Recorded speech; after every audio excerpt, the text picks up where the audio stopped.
trouble. Okay, she's just, is he watching any of the Olympics? Like, have you taken in anything? Is it like my phone is blowing up? So, like, what is It's been great so far. The Olympics has been so great. Look, the president and the first lady are certainly proudly cheering on Team USA.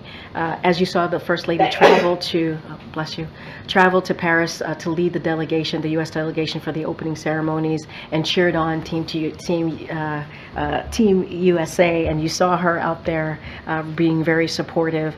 And so the president certainly is proud of all the athletes competing on behalf of the U.S., on behalf of our nation, and he's going to continue to cheer them on.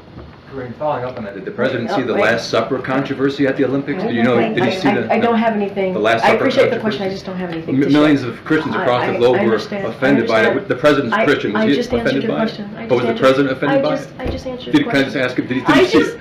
I don't have anything else to add. Did he see it? Thank you so much. I have a couple of foreign policy questions. Boy, oh boy, oh boy, oh boy, oh boy. We got to talk about the woke Olympics, okay? Who has come under fire recently for allowing Christians to be mocked during the opening ceremony by trans and drag performers. And a lot of people are upset about this. A lot of people are essentially boycotting the Olympics because their wokeness is out of control, okay? And more evidence of proof of the wokeness being out of control is the fact that they're allowing biologically male boxers to compete against female boxers. And of course, the biological male is dominating the biological female in a boxing match.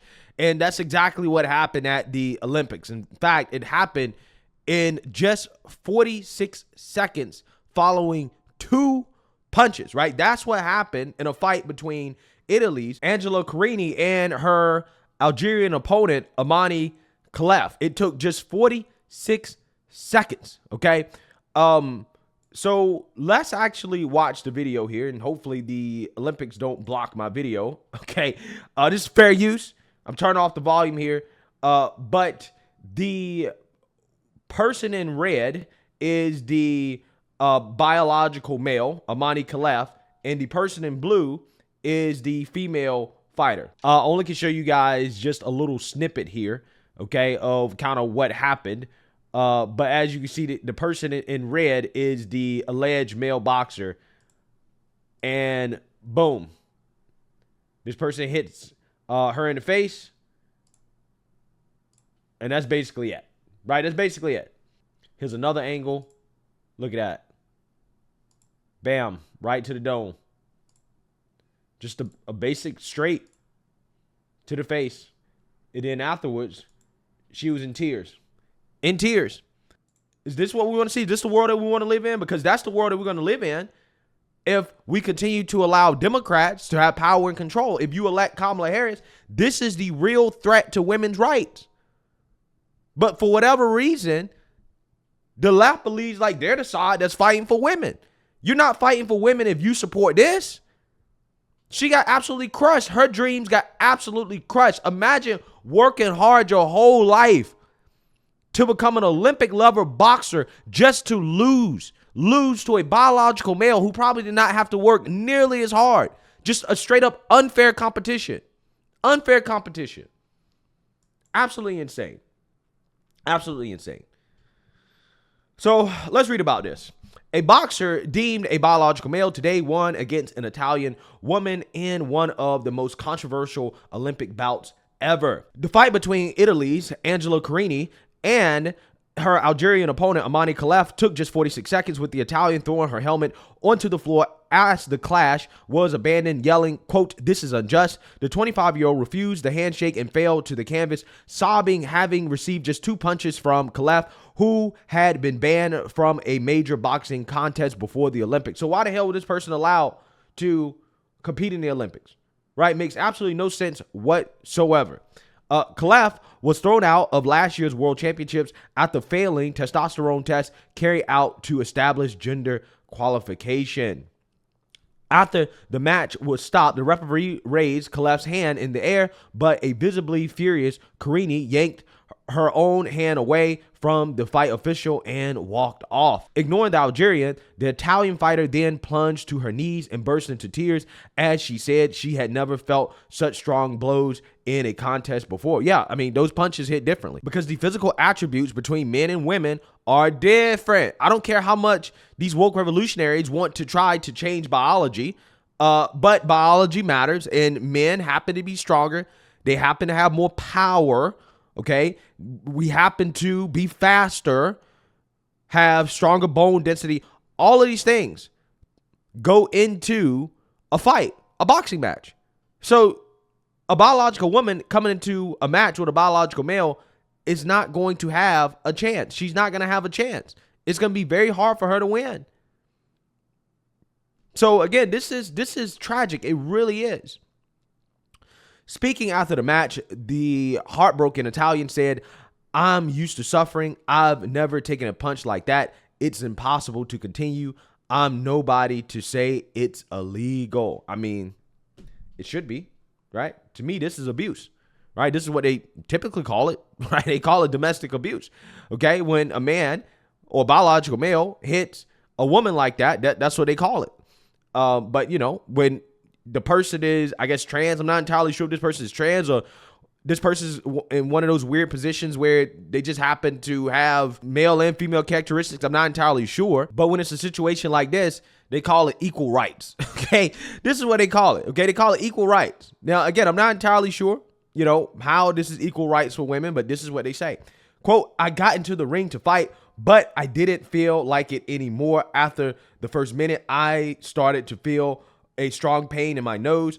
I didn't give up, but a punch hurt too much. And so I said, enough. I'm leaving with my head held high." Yeah, I mean, there's nothing to be ashamed of. There's really nothing to be ashamed of at all because, like, ultimately at the end of the day, like, you didn't have a chance. It wasn't fair competition. So, you know, it is what it is. Okay, it is what it is. She said she did not walk away from the fight as a protest against her opponent's inclusion, but that was a decision for the Olympics to consider. She was taken away for a medical assessment to examine the seriousness of her facial injuries, which included a bruised nose. Yeah, so let's talk a little bit more about the athlete that was disqualified during the 2023 World Championships for boxing, but was allowed to compete in the Olympics. Khelif was disqualified during the 2023 World Championships sanctioned by the International Boxing Association. The organization said Khelif and Taiwan's Lin Yuting failed to meet gender eligibility standards. IBA President Imane Khelif explained the decision at the time. According to Russia's TASS news agency, Reuters reported at the time that Khelif tested positive for having high levels of testosterone. Quote, "Based on DNA tests, we identified a number of athletes who tried to trick their colleagues into posing as women. According to the results of the test, it was proved that they have XY chromosomes. Such athletes were excluded from competition," Khelif said. Khelif and the Algerian Olympic Committee both denied the claims. The International Olympic Committee also cleared Khelif to compete in the games. Quote, "Everyone competing in the women's category is complying with the competition's eligibility rules," IOC spokesperson Mark Adams said. "They are women in their passports, and it's stated that in this case that they are female." Wow. Wow. I don't know, man. I kind of got questions, right? I kind of got questions. I'm not entirely sure. The COA called the claims baseless. COA strongly condemns the unethical targeting and maligning of our esteemed athlete, Imane Khelif, with baseless propaganda from certain foreign-made outlets, the committee said Wednesday via Reuters. Quote, "Such attacks on her personality and dignity are deeply unfair, especially as she prepares for the pinnacle of her career at the Olympics. The COA has taken all necessary measures to protect our champion." Well, here's the thing. This person is allegedly a biological male. Okay, they have XY chromosomes. So we need to see the paperwork, right? We need to see the paperwork to show exactly what this individual is in regards to their chromosomes. Okay, because allegedly, again, this person may not necessarily be trans, but they are intersex. Italy's ANSA quoted Rosario Coco, the president of GayNet Communications in Italy, as saying that he learned Khelif was intersex and not transgender. In contrast to the reports that have been circulating, the Algerian athlete Imane Khelif is not a trans woman, Coco told the news agency. From the information we have about her, she is an intersex person who has always socialized as a woman and has a sporting history in women's competitions. Yeah, but see, look, listen, here's the thing. Again, we need to know, does she have XX chromosomes or XY chromosomes? Or does she have something else going on? Because if this person has XY chromosomes, they should not be allowed to compete. Okay, that is what it should come down to. Does this person have XY chromosomes? If this person has XY chromosomes, as alleged, then I would throw them in the male category. Now, if there's something else going on there, then we should look into that. Okay? But regardless, this is an issue. That's a huge issue. You're having women who are not only getting hurt, but they're having their whole lives ruined because they had to face unfair competition. They had to face somebody of the opposite sex. You guys remember the 17-year-old girl from North Carolina, Peyton McNabb, that was spiked in the face by a trans opponent? Well, she's paralyzed, right? She's paralyzed. She's been left paralyzed with brain damage by a transgender opponent who cackled with delight after knocking her to the ground. Everybody remembers this, right? Everybody remembers this clip. Yeah. That left her paralyzed. So again, when we talk about this issue, it's not coming from a place of hate and bigotry. It's coming from a place of women's safety. And the fact that when you have women competing against biological males, then that creates a situation that is potentially dangerous for them, or more dangerous than it should be. Women should be allowed to play sports without having to worry about potentially being paralyzed or seriously injured or worse, just because they're having to be forced to face unfair competition. That really, again, shouldn't be happening in the first place if we lived in a world with some common sense. But because we don't, we routinely see this happen, and women, biological women, are the victims of a woke agenda that seems to not really care about women too much.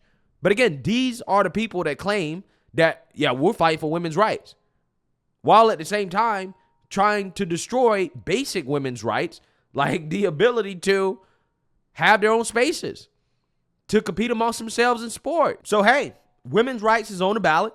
If you vote for Kamala, this is the future that you are going to get, which are women who, you know, have no chance of actually winning in competitions and are routinely getting injured because they have to face unfair competition.